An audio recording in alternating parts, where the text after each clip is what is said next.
ತಿಮರೋಡಿ ತಗ್ಲಾಕೊಂಡ್ರ? ಖಂಡಿತವಾಗ್ಲೂ ಹೌದು, ತಗ್ಲಾಕೊಂಡಿದ್ದಾರೆ. ಈಗ ಉತ್ತರ ಏನ್ ಕೊಡ್ತಾರೆ ಅನ್ನುವಂತ ಪ್ರಶ್ನೆ ಬುರುಡೆ ಆರೋಪದ ವೇಳೆ ಸಾಕಷ್ಟು ಮಾಹಿತಿಗಳು ಹೊರಗೆ ಬರ್ತಾ ಇದೆ. ಸುಜಾತಾ ಭಟ್ಗೂ ಕೂಡ ವಾಸ್ತವ್ಯವನ್ನ ಕೂಡೋದಕ್ಕೆ ಆಶ್ರಯ ಕೊಟ್ಟಿದ್ರು ತಿಮರೋಡಿ. 4 ದಿನ ತಿಮರೋಡಿ ಮನೆಯಲ್ಲಿದ್ದೆ ಅಂತ ಸುಜಾತಾನೇ ಹೇಳಿದ್ರು. ಯೂಟ್ಯೂಬರ್ ಸಮೀರ್ಗೂ ವಾಸ್ತವ್ಯ ಕೊಟ್ಟಿದ್ದು ಇದೇ ತಿಮರೋಡಿ. ನಿನ್ನೆ ವಿಚಾರಣೆಗೆ ಹಾಜರಾಗಿದ್ದ ಯೂಟ್ಯೂಬರ್ ಸಮೀರ್ ವಿಚಾರಣೆ ಹಿನ್ನೆಲೆಯಲ್ಲಿ ತಿಮರೋಡಿ ಮನೆಯಲ್ಲೇ ಈ ಸಮೀರ್ ಇದ್ದ ಅನ್ನುವಂತ ಮಾಹಿತಿ.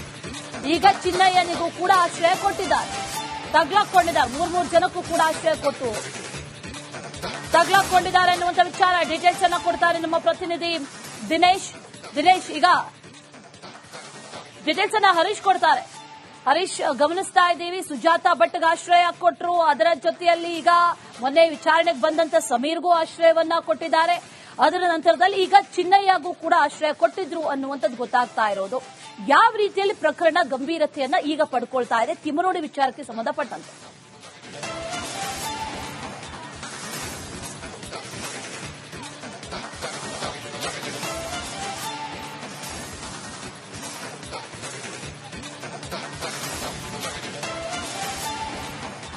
ಖಂಡಿತವಾಗಿಯೂ ಈ ಪ್ರಕರಣವನ್ನ ನೋಡಿದ್ರೆ ಆರಂಭದಲ್ಲಿ ಏನು ಬುರುಡೆಗಳನ್ನ ತಂದಿರುವಂತ ಮಾಸ್ಕ್ ಮ್ಯಾನ್ ಅಜ್ಞಾತ ಸ್ಥಳದಲ್ಲಿ ಇದ್ದ. ಆನಂತರ ಎಸ್ಐಟಿ ತನಿಖೆ ಅವಧಿಯಲ್ಲಿ ಅವನು ಒಂದಷ್ಟು ಜನರೊಂದಿಗೆ ಎಸ್ಐಟಿ ಕಚೇರಿಗೆ ಹೋಗ್ತಾ ಇದ್ದ. ಆದ್ರೆ ಆತ ಎಲ್ಲಿದ್ದ ಅನ್ನೋದಕ್ಕೆ ಆರಂಭದಲ್ಲಿ ಉತ್ತರ ಸಿಗಲಿಲ್ಲ.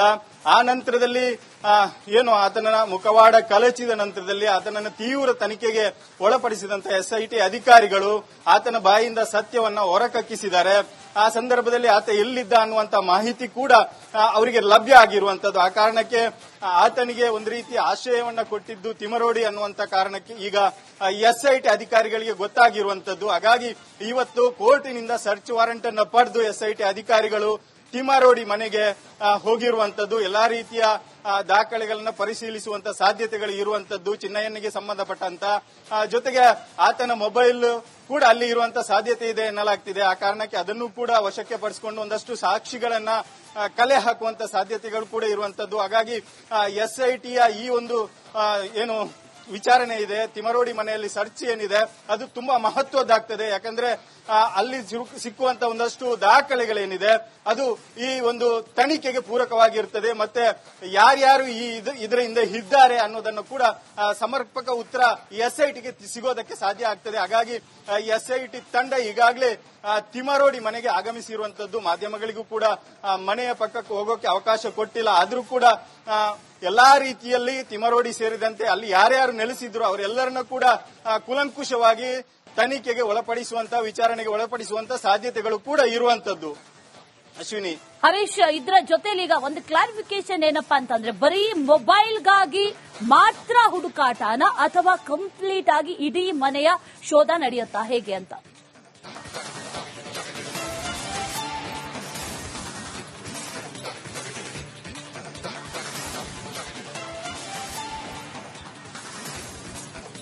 ಅಲ್ಲ, ಒಂದು ಕಡೆಯಿಂದ ಮೊಬೈಲ್ನ ಹುಡುಕಾಟ, ಅದು ಜೊತೆಗೆ ಆತನಿಗೆ ಸಂಬಂಧಪಟ್ಟಂತ ದಾಖಲೆಗಳು ಏನಿರಬಹುದು, ಯಾವ ರೀತಿಯ ಪ್ರೀ ಪ್ಲಾನ್ಡ್ ಅನ್ನ ಮಾಡಿರಬಹುದು, ಎಷ್ಟು ದಿನದಿಂದ ಈತ ಈ ಮನೆಯಲ್ಲಿ ತಿಮರೋಡಿಯ ಆಶ್ರಯದಲ್ಲಿ ಇರಬಹುದು ಅನ್ನೋದನ್ನೆಲ್ಲನೂ ಕೂಡ ಕಲೆ ಹಾಕುವಂತ ಸಾಧ್ಯತೆಗಳು ಇರ್ತದೆ. ಯಾಕಂದ್ರೆ ಇದು ಇವತ್ತು ನಿನ್ನೆಯ ಪ್ಲಾನ್ ಆಗಿರೋದಿಲ್ಲ. ಇದಕ್ಕೆ ಸಾಕಷ್ಟು ಅವಧಿಯಿಂದ ಒಂದು ತಂಡ ಸೇರ್ಕೊಂಡು ಪ್ಲಾನ್ ಮಾಡಿರುವಂತದ್ದು. ಹಾಗಾಗಿ ಸಮೀರ್ ಇರಬಹುದು ಅಥವಾ ಚಿನ್ನಯ್ಯ ಇರಬಹುದು, ಎಲ್ಲರೂ ಕೂಡ ತಿಮರೋಡಿಯ ಮನೆಯಲ್ಲೇ ಆಶ್ರಯವನ್ನ ಪಡೆದಿದ್ರು ಅನ್ನುವಂಥದ್ದು ಸದ್ಯಕ್ಕೆ ಎಸ್ಐಟಿ ಅಧಿಕಾರಿಗಳಿಗೆ ಮಾಹಿತಿ ಸಿಕ್ಕಿರುವಂತದ್ದು. ಆ ಕಾರಣಕ್ಕಾಗಿ ಈ ತನಿಖೆಯನ್ನ ಅವರು ಕೈಗೆತ್ತಿಕೊಂಡಿರುವಂತದ್ದು. ಕೋರ್ಟಿನಿಂದ ಸರ್ಚ್ ವಾರೆಂಟ್ ಅನ್ನ ಪಡ್ಕೊಂಡು ಎಲ್ಲಾ ರೀತಿಯ ತನಿಖೆಗೆ ಮುಂದಾಗಿರುವಂತದ್ದು. ಇದೊಂದು ರೀತಿಯಲ್ಲಿ ಮಹತ್ವದ ಒಂದು ಘಟ್ಟ ಅಂತ ಹೇಳ್ಬಹುದು, ಒಂದು ಮಹತ್ವದ ಹೆಜ್ಜೆ ಎಸ್ಐಟಿ ಇಟ್ಟಿದೆ ಅಂತ ಹೇಳ್ಬಹುದು.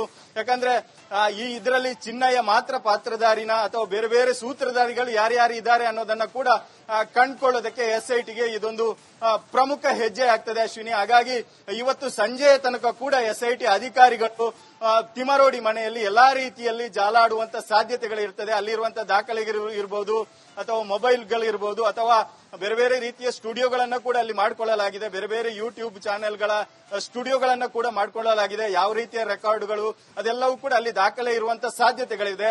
ಹಾಗಾಗಿ ಎಸ್ಐಟಿ ತಂಡಕ್ಕೆ ತಿಮರೋಡಿ ಮನೆಯಲ್ಲಿ ಒಂದಷ್ಟು ಮಹತ್ವದ ಚಿನ್ನಯ್ಯನಿಗೆ ಆಶ್ರಯ ಕೊಟ್ಟು ತಿಮರೋಡಿ ತಗ್ಲಾಕೊಂಡ್ರ? ಖಂಡಿತವಾಗ್ಲೂ ಹೌದು, ತಗ್ಲಾಕೊಂಡಿದ್ದಾರೆ. ಈಗ ಉತ್ತರ ಏನ್ ಕೊಡ್ತಾರೆ ಅನ್ನುವಂತ ಪ್ರಶ್ನೆ ಬುರುಡೆ ಆರೋಪದ ವೇಳೆ ಸಾಕಷ್ಟು ಮಾಹಿತಿಗಳು ಹೊರಗೆ ಬರ್ತಾ ಇದೆ. ಸುಜಾತ ಭಟ್ಗೂ ಕೂಡ ವಾಸ್ತವ್ಯವನ್ನ ಹೂಡೋದಕ್ಕೆ ಆಶ್ರಯ ಕೊಟ್ಟಿದ್ರು ತಿಮರೋಡಿ. 4 ದಿನ ತಿಮರೋಡಿ ಮನೆಯಲ್ಲಿದ್ದೆ ಅಂತ ಸುಜಾತಾನೇ ಹೇಳಿದ್ರು. ಯೂಟ್ಯೂಬರ್ ಸಮೀರ್ಗೂ ವಾಸ್ತವ್ಯ ಕೊಟ್ಟಿದ್ದು ಇದೇ ತಿಮರೋಡಿ. ನಿನ್ನೆ ವಿಚಾರಣೆಗೆ ಹಾಜರಾಗಿದ್ದ ಯೂಟ್ಯೂಬರ್ ಸಮೀರ್ ವಿಚಾರಣೆ ಹಿನ್ನೆಲೆಯಲ್ಲಿ ತಿಮರೋಡಿ ಮನೆಯಲ್ಲೇ ಈ ಸಮೀರ್ ಇದ್ದ ಅನ್ನುವಂತ ಮಾಹಿತಿ. ಈಗ ಚಿನ್ನಯ್ಯನಿಗೂ ಕೂಡ ಆಶ್ರಯ ಕೊಟ್ಟಿದ್ದಾರೆ, ತಗ್ಲಾಕೊಂಡಿದ್ದಾರೆ. 3 ಜನಕ್ಕೂ ಕೂಡ ಆಶ್ರಯ ಕೊಟ್ಟು ತಗ್ಲಾಕೊಂಡಿದ್ದಾರೆ ಅನ್ನುವಂತ ವಿಚಾರ ಡೀಟೇಲ್ಸ್ ಅನ್ನ ಕೊಡ್ತಾರೆ ನಮ್ಮ ಪ್ರತಿನಿಧಿ ದಿನೇಶ್. ಈಗ ಡೀಟೇಲ್ಸ್ ಅನ್ನ ಹರೀಶ್ ಕೊಡ್ತಾರೆ. ಹರೀಶ್, ಗಮನಿಸ್ತಾ ಇದ್ದೀವಿ, ಸುಜಾತ ಭಟ್ಗೆ ಆಶ್ರಯ ಕೊಟ್ಟರು. ಅದರ ಜೊತೆಯಲ್ಲಿ ಈಗ ಮೊನ್ನೆ ವಿಚಾರಣೆಗೆ ಬಂದಂತ ಸಮೀರ್ಗೂ ಆಶ್ರಯವನ್ನ ಕೊಟ್ಟಿದ್ದಾರೆ. ಅದರ ನಂತರದಲ್ಲಿ ಈಗ ಚಿನ್ನಯ್ಯಗೂ ಕೂಡ ಆಶ್ರಯ ಕೊಟ್ಟಿದ್ರು ಅನ್ನುವಂಥದ್ದು ಗೊತ್ತಾಗ್ತಾ ಇರೋದು. ಯಾವ ರೀತಿಯಲ್ಲಿ ಪ್ರಕರಣ ಗಂಭೀರತೆಯನ್ನ ಈಗ ಪಡ್ಕೊಳ್ತಾ ಇದೆ ತಿಮರೋಡಿ ವಿಚಾರಕ್ಕೆ ಸಂಬಂಧಪಟ್ಟಂತೆ?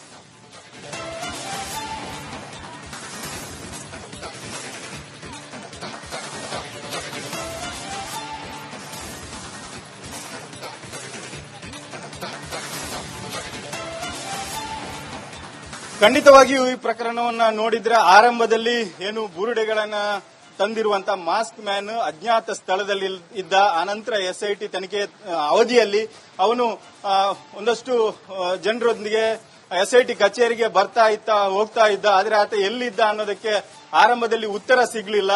ಆ ನಂತರದಲ್ಲಿ ಏನು ಆತನ ಮುಖವಾಡ ಕಲಚಿದ ನಂತರದಲ್ಲಿ ಆತನನ್ನು ತೀವ್ರ ತನಿಖೆಗೆ ಒಳಪಡಿಸಿದಂತ ಎಸ್ಐಟಿ ಅಧಿಕಾರಿಗಳು ಆತನ ಬಾಯಿಂದ ಸತ್ಯವನ್ನ ಹೊರಕಕ್ಕಿಸಿದ್ದಾರೆ.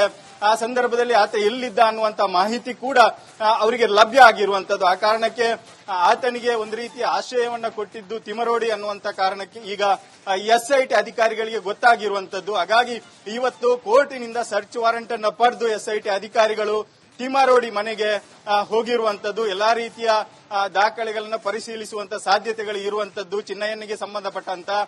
ಜೊತೆಗೆ ಆತನ ಮೊಬೈಲ್ ಕೂಡ ಅಲ್ಲಿ ಇರುವಂತ ಸಾಧ್ಯತೆ ಇದೆ ಎನ್ನಲಾಗ್ತಿದೆ. ಆ ಕಾರಣಕ್ಕೆ ಅದನ್ನು ಕೂಡ ವಶಕ್ಕೆ ಪಡಿಸಿಕೊಂಡು ಒಂದಷ್ಟು ಸಾಕ್ಷಿಗಳನ್ನ ಕಲೆ ಹಾಕುವಂತ ಸಾಧ್ಯತೆಗಳು ಕೂಡ ಇರುವಂತದ್ದು. ಹಾಗಾಗಿ ಎಸ್ಐಟಿಯ ಈ ಒಂದು ಏನು ವಿಚಾರಣೆ ಇದೆ, ತಿಮರೋಡಿ ಮನೆಯಲ್ಲಿ ಸರ್ಚ್ ಏನಿದೆ ಅದು ತುಂಬಾ ಮಹತ್ವದ್ದಾಗ್ತದೆ. ಯಾಕಂದ್ರೆ ಅಲ್ಲಿ ಸಿಕ್ಕುವಂತ ಒಂದಷ್ಟು ದಾಖಲೆಗಳೇನಿದೆ ಅದು ಈ ಒಂದು ತನಿಖೆಗೆ ಪೂರಕವಾಗಿರ್ತದೆ. ಮತ್ತೆ ಯಾರ್ಯಾರು ಇದರ ಹಿಂದೆ ಇದ್ದಾರೆ ಅನ್ನೋದನ್ನು ಕೂಡ ಸಮರ್ಪಕ ಉತ್ತರ ಎಸ್ಐಟಿಗೆ ಸಿಗೋದಕ್ಕೆ ಸಾಧ್ಯ ಆಗ್ತದೆ. ಹಾಗಾಗಿ ಎಸ್ಐಟಿ ತಂಡ ಈಗಾಗಲೇ ತಿಮರೋಡಿ ಮನೆಗೆ ಆಗಮಿಸಿರುವಂತದ್ದು. ಮಾಧ್ಯಮಗಳಿಗೂ ಕೂಡ ಮನೆಯ ಪಕ್ಕಕ್ಕೆ ಹೋಗೋಕೆ ಅವಕಾಶ ಕೊಟ್ಟಿಲ್ಲ. ಆದ್ರೂ ಕೂಡ ಎಲ್ಲಾ ರೀತಿಯಲ್ಲಿ ತಿಮರೋಡಿ ಸೇರಿದಂತೆ ಅಲ್ಲಿ ಯಾರ್ಯಾರು ನೆಲೆಸಿದ್ರು ಅವರೆಲ್ಲರನ್ನ ಕೂಡ ಕೂಲಂಕುಷವಾಗಿ ತನಿಖೆಗೆ ಒಳಪಡಿಸುವಂತ, ವಿಚಾರಣೆಗೆ ಒಳಪಡಿಸುವಂತ ಸಾಧ್ಯತೆಗಳು ಕೂಡ ಇರುವಂತದ್ದು.